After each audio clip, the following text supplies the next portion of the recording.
여러분 안녕히 주무셨습니까? 우리가 잠든 사이 어떤 일이 있었을까요? 저희 굿모닝 글로벌과 함께 챙겨보시죠.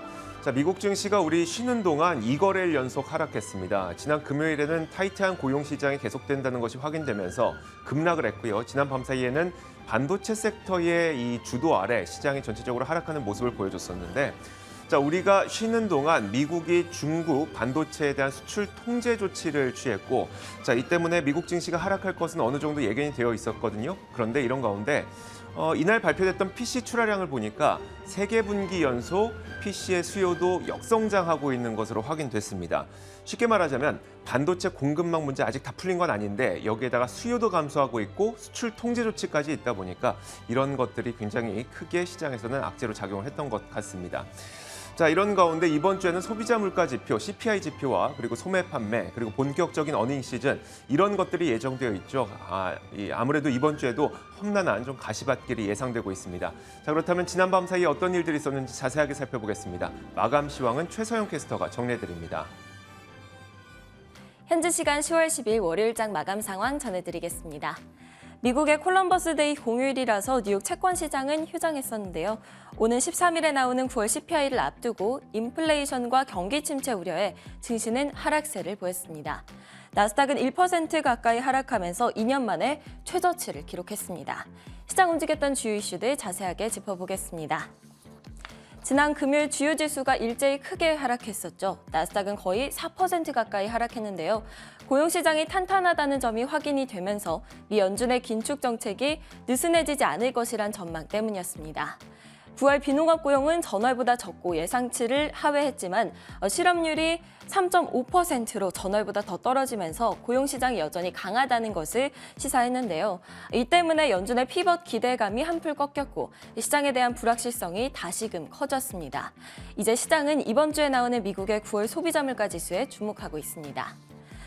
오늘 시장은 JP모건 CEO인 제이미 다이먼의 경고에 주목했습니다. 다이먼 CEO는 산적해 있는 악재들로 인해서 앞으로 6에서 9개월 안에 경기 침체가 온다라고 이야기했고요. 또 S&P 500이 20%가량 더 떨어질 수 있다고 이야기했습니다. 해당 소식으로 미증시는 월요일장에서 또다시 하락세를 이어가는 모습이었습니다.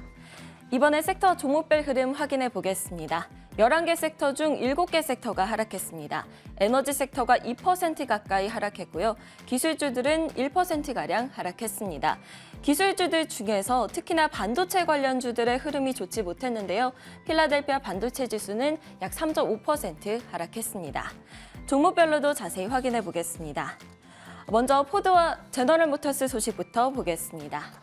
포드는 6.84%, 제너럴모터스는 3.97% 각각 하락했는데요. UBS에서 포드는 중립에서 매도, 그리고 제너럴모터스는 매수에서 중립으로 각각 투자 의견을 하향 조정했기 때문입니다. UBS는 자동차 업계가 전례 없는 가격 결정력에 이어서 차량 공급 과잉으로 나아가고 있다고 말했습니다. 리비아는 7%가량 하락했습니다. 12,000여 대가량의 리콜을 발표했기 때문인데요. 리비아는 차량 조향 시스템의 고정 장치가 제대로 조여 있는지 확인하기 위해서라고 밝혔습니다. 웨드부시는 리비안이 이번 리콜로 많은 비용을 쓰게 되지는 않겠지만 앞으로 품질이나 생산에서 추가적인 문제가 발생할 경우 투자자들 사이에서의 리비안의 위상이 손상될 수 있다고 말했습니다. 엔비디아를 비롯한 반도체 관련주들은 급락했습니다. 필라델피아 반도체 지수는 약 3.5% 하락했는데요. 엔비디아는 장중 114달러까지 하락하면서 52주 신저가를 기록했습니다. 미 정부의 중국 수출 통제 정책에 대한 우려감이 영향을 주고 있는데요. 엔비디아 측은 미 정부의 신규 규제가 사업에 실질적인 영향을 미치지는 않을 것이라고 밝혔지만 매도세는 지속되는 상황입니다. 카지노주들은 크게 하락했습니다. 윈리조트는 12.25%, 그리고 라스베이거스 샌즈는 7.5% 하락한 채 거래를 마쳤는데요. 중국 본토에서 코로나19가 빠르게 확산되면서 일부 지역을 중심으로 봉쇄 조치가 다시 시작됐기 때문입니다. 머크는 구겐하임에서 중립에서 매수로 투자 의견을 상향 조정하자 3.3% 올랐습니다. 구겐하임은 머크의 핵심 제품인 가다실 그리고 케이트루다 매출이 전년보다 각각 26%, 36% 증가하는 등 올해 판매 호조로 시장 컨센서스를 뛰어넘는 실적을 보일 것이라고 전망했습니다. 다음은 국제유가 확인해 보겠습니다. 국제유가는 다시 하락했습니다. 지난주 오펙 플러스에서의 감산 합의 후에 큰 폭의 오름세를 보였었는데요. 중국의 수요 악화 우려로 다시금 하락했습니다. 피치는 선진국 시장의 경기 침체 그리고 수요 불확실성으로 오펙 플러스가 목표로 하는 유가 인상이 어려워질 수도 있다고 지적했는데요. 국제유가는 약 2% 하락한 90.8달러 선에서 거래되고 있습니다. 이번 주 주요 일정들 역시 정리해드리겠습니다. 13일 목요일에 9월 소비자 물가 지수가 발표됩니다. 연준의 주요 목표 중 하나인 물가 안정을 가늠해 볼 수 있는 지표니까 꼭 체크해 주셔야겠고요. 주요 은행주들의 실적을 시작으로 이번 주부터 본격적인 3분기 어닝 시즌이 시작이 됩니다. 금요일에 JP모건 그리고 웰스파고 등의 기업들의 실적이 발표되니까 확인해 주시기 바랍니다. 지금까지 뉴욕 증시 마감 시황 전해드렸습니다.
자, 지난밤 사이 미국 시장에서 떠올랐던 여러 가지 이슈들 챙겨보겠습니다. 애프터마켓이고요. 오늘도 김태수 미국 세무사 화상 연결돼 있습니다. 안녕하세요.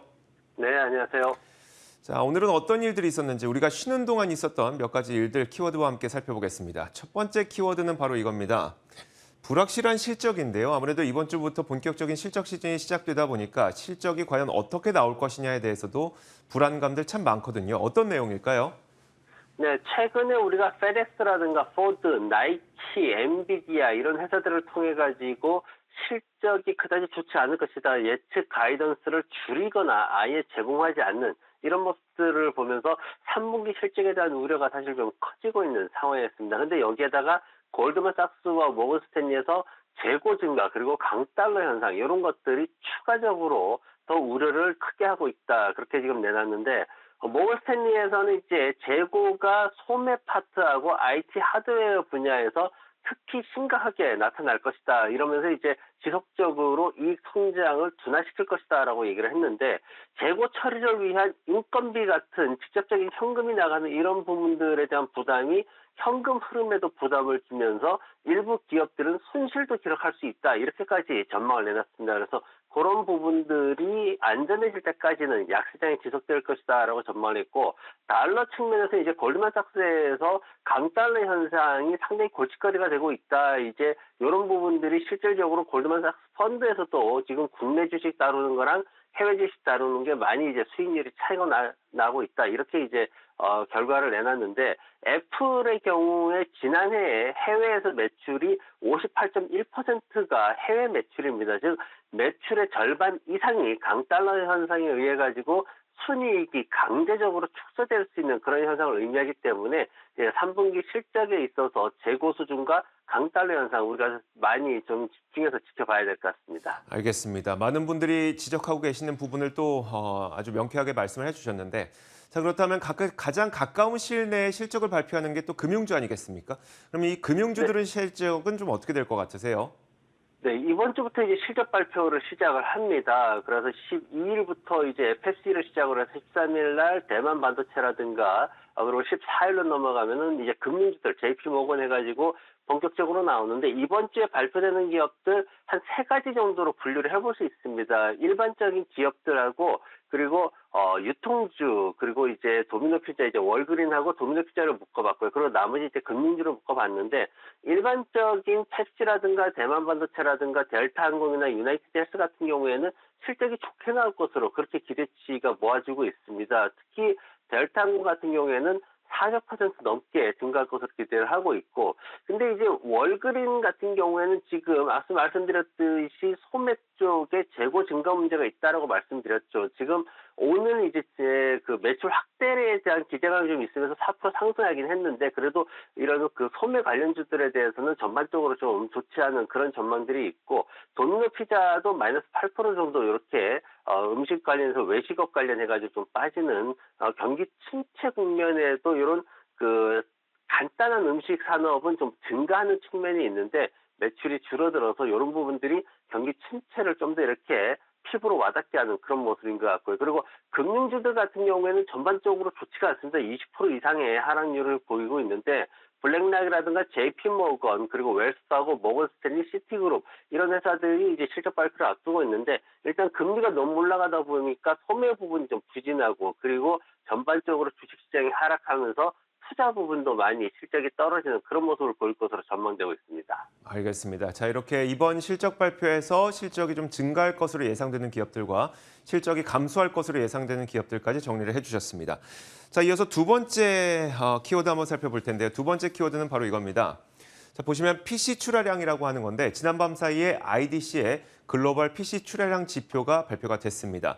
세 개 분기 연속 역성장한 것으로 드러나는데 일단 어느 정도 나왔는지 한번 살펴보면요. 지난 3분기 출하량이 7,430만 대를 기록했습니다. 그런데 이게 작년 같은 기간에 8,730만 대였으니까 전년 동기 대비 약 15% 정도 PC 출하량이 글로벌에서 감소를 하게 된 것이고요.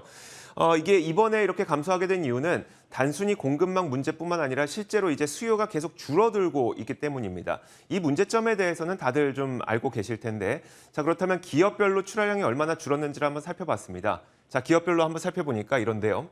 자, 가장 아래에서부터 올라가 보도록 하겠습니다. 가장 아래가 레노버인데 이 레노버는 PC 출하량이 약 16% 정도 감소를 했고요. 두 번째가 HP입니다. HP가 좀 많이 줄어들어서 28% 정도나 PC 출하량이 감소했어요. 그 다음으로 보이는 게 바로 델 컴퓨터인데 이 하늘색입니다.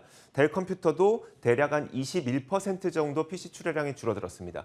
정말 특이했던 점이 한 가지가 있는데 바로 위에 보이는 이 보라색입니다. 이 보라색이 애플인데요. 애플의 PC 출하량은 오히려 이런 가운데서 약 40%가량 크게 늘어나는 현상이 나타나기도 했습니다. 좀 애플의 출하량이 늘어났다고 해서 수요가 감소하고 있다는 부분을 부인할 수는 없는 것이기 때문에 이런 현상을 두고 월가에서는 좀 안 좋은 부정적인 의견을 내놓고 있는데 시티그룹에서 내놓은 의견을 한번 살펴보면요. 시티그룹에서는 인텔과 AMD 투자 의견을 중립으로 유지를 해야 된다라고 얘기를 했습니다. 그 이유는 PC 수요는 앞으로 더 떨어질 것이기 때문이다라고 얘기를 했습니다. 그만큼 PC 수요가 감소하고 있고 그만큼 기업들은 재고를 또 털어내야 되는 그런 부정적인 이슈가 있기 때문에 이것 역시도 사실 굉장히 안 좋은 뉴스로 볼 수가 있거든요. 자, 저는 여기서 질문 한 가지 드리고 싶은 건 이겁니다. 일단 애플은 나홀로 PC 출하량이 증가했어요. 이게 굉장히 좀 특이해서 역시 믿을 건 애플밖에 없나라는 생각이 들거든요. 어떻게 보세요?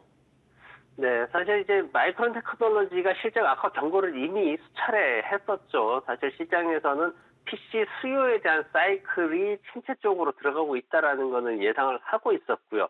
지금 이제 애플이 지난밤에 좀 주목받았는데 그것보다도 델 컴퓨터가 사실 올해 초에는 델 컴퓨터가 좋았거든요. 근데 델 컴퓨터가 지금 좀 약세로 보인다는 게 사실 조금 시장에 이게 침체구나라는 그런 증거가 될 수 있습니다. 왜냐면은 기업용 PC를 구매하는 게 급격하게 줄어들고 있기 때문에 지금 개인용 PC 줄어드는 건 우리가 알았는데 기업 쪽에서 이렇게까지 줄어들까라는 생각을 하고 있었는데 델 컴퓨터가 많이 줄어들면서 이제 그런 모습이 증명이 됐고 애플 같은 경우에는 그나마 다행이었던 게 왜냐면은 미국 국내 매출이 좀 많이 뛰는 그런 모습을 보였습니다. 그리고 이제 특별히 이제 나왔던 얘기는 중국 봉쇄 조치 해제되면서 그쪽으로 좀 더 침투할 수가 있었다는 얘기도 있었고, 그리고 이제 M1칩 이제 인텔 거 대신에 이제 자체 생산 제품을 쓰고 있죠. 그것도 맥 컴퓨터의 어떤 새로운 이슈로 돼 있었기 때문에 그런 것들이 좀 도움이 됐다.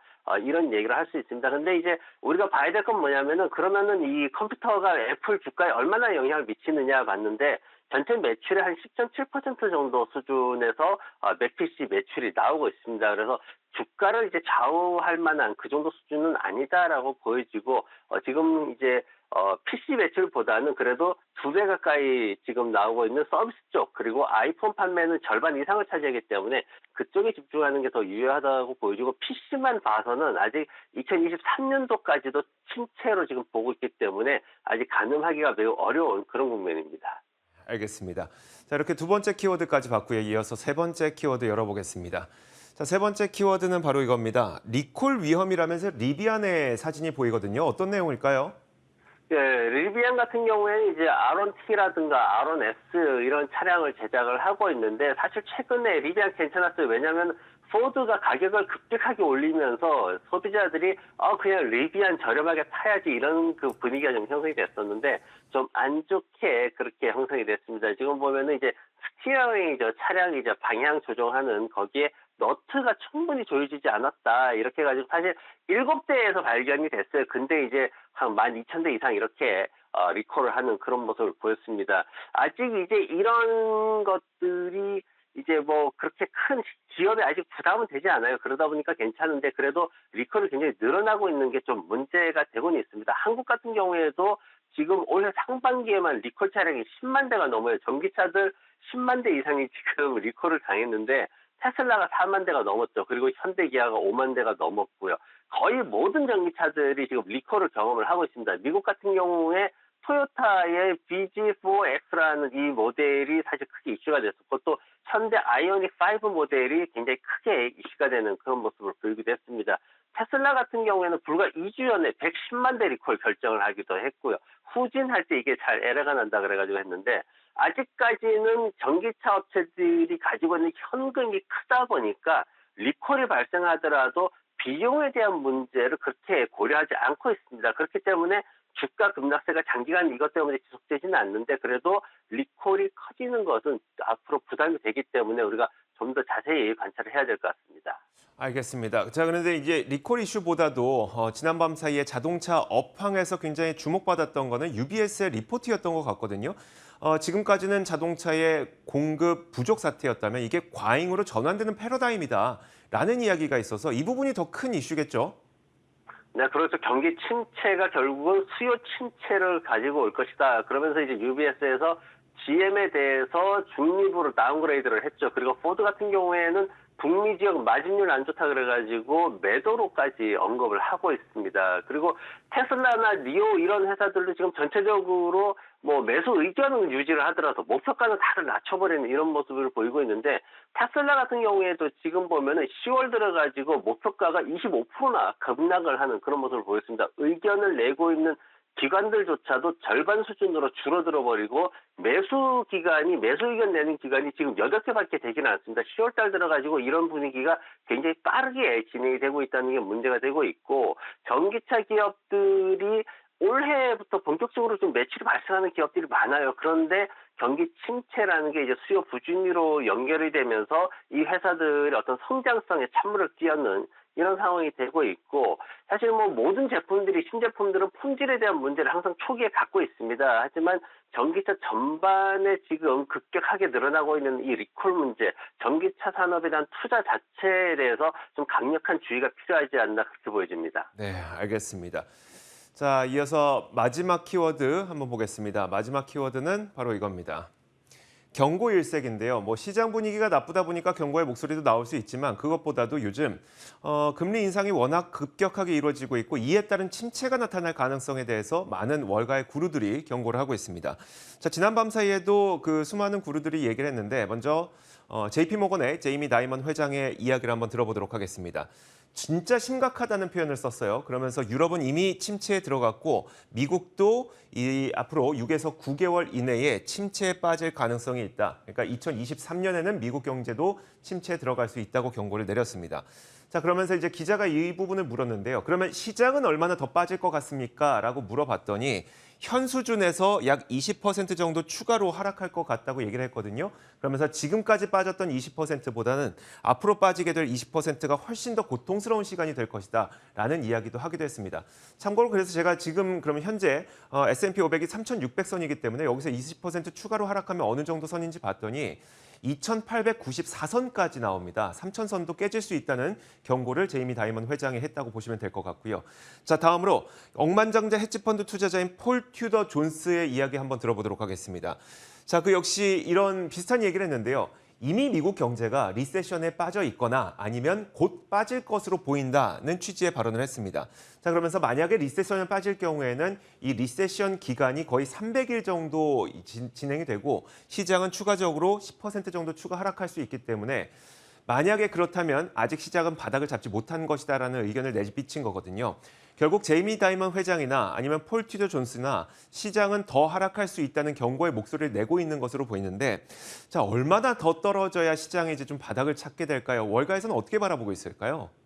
네, 그 20% 추가 하락의 배경을 제가 가지고 왔습니다. 바로 실러피 레이셔라는 실러피 비율인데 이제 이 데이터가 뭘 뜻하냐면은 인플레이션을 적용한 지난 10년간의 평균치를 나타내는 그런 데이터입니다. 이제 이 차트를 가지고 이제 그 제레미 다이먼이나 이런 분들이 얘기를 하는데 사실 뭐 제레미 다이먼은 제가 방송에서 가끔 언급하지만 좀 오버액션이 강한 분이에요. 마케팅적으로 굉장히 특화되어 있는 오너다 보니까 좀 과한 그런 표현들을 많이 쓰는데 항상 말을 많이 바꾸죠. 근데 이분들이 말하는 이 신뢰 지표 이걸 가지고 이제 얘기를 하면은 이제 S&P 500 지수가 2,900선까지 이제 하락할 수 있다. 이제 이 얘기를 계속해서 반복적으로 하고 있는데 이 뭐 굉장히 뭐 이런 데이터를 근거로 얘기를 하니까 사실 그걸 갖다가 말을 하기는 어렵지만 그냥 일반적인 상황을 본다면 올 연말에 이제 한 3,400에서 3,600 정도를 보고 있는 게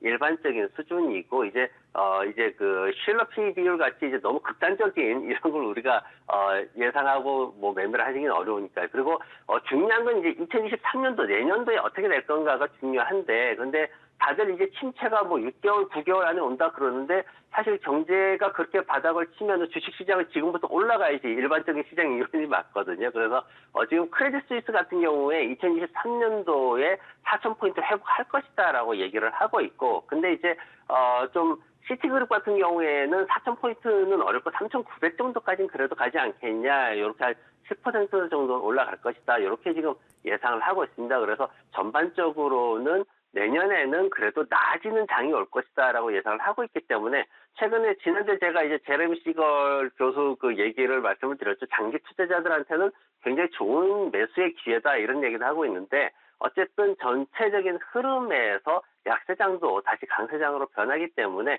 그런 측면에서 좀 접근을 해주시면 좋고요.